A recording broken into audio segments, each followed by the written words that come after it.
अमीन दे अंधारी टोला।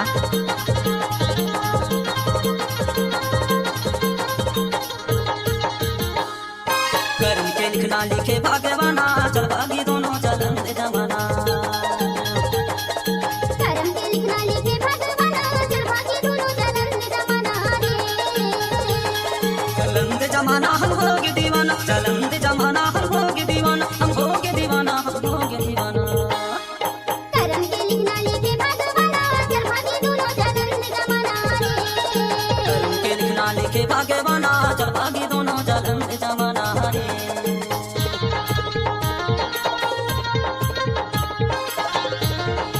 Mix by DJ Amendra सायाम Andhari टोला।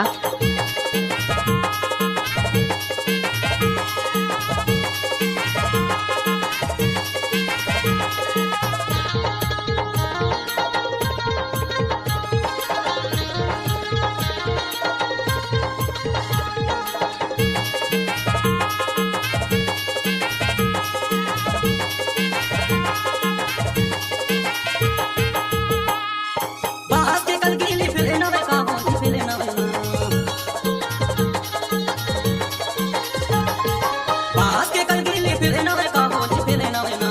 तोर मोरे माया ला दुनिया जाने काबू दुनिया जाने ना। चलन दे जमाना हम होगे दीवाना, चलन दे जमाना हम होगे दीवाना, हम होगे दीवाना, हम होगे दीवाना। डीजे अमीन दे अंधारी टोला। कर्म के लिखना लिखे भाग्यवाना, चल भागी दोनों चलन दे जमाना।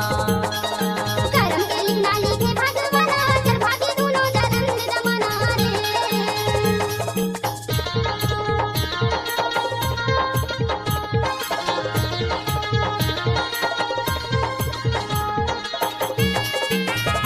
आप सुन रहे हैं अमेंद्र म्यूजिक अंधारी टोला की शानदार प्रस्तुति।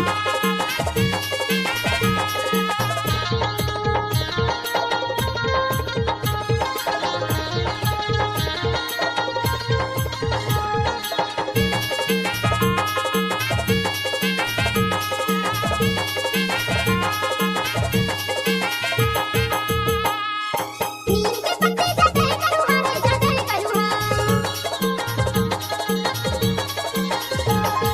नीम के पत्ते जाते करुहा रे जाते करुहा।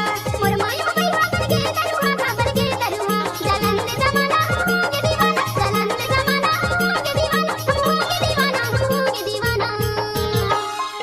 कर्म के लिखना लिखे भाग्यवाना, चल भागी दोनों चलन दे जमाना रे। कर्म के लिखना लिखे भाग्यवाना, चल भागी दोनों चलन दे जमाना।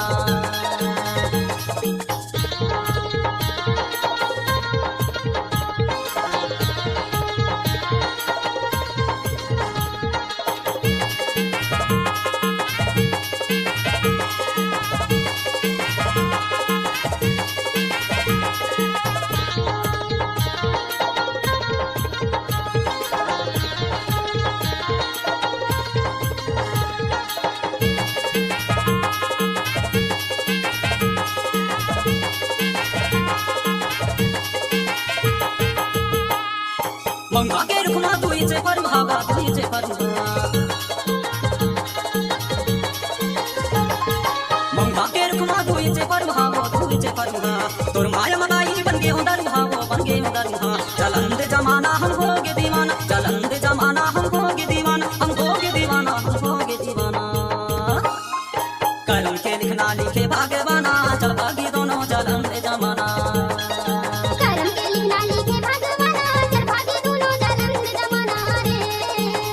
चलन दे जमाना हम होगे दीवाना, चलन दे जमाना हम होगे दीवाना, हम होगे दीवाना, हम होगे दीवाना। कर्म के लिखना लिखे भाग्यवाना, चल भागी दोनों चलन दे जमाना रे। कर्म के लिखना लिखे भाग्यवाना, चल भागी दोनों चलन दे जमाना रे। कर्म के लिखना लिखे भाग्यवाना, चल भागी दोनों चलन दे जमाना।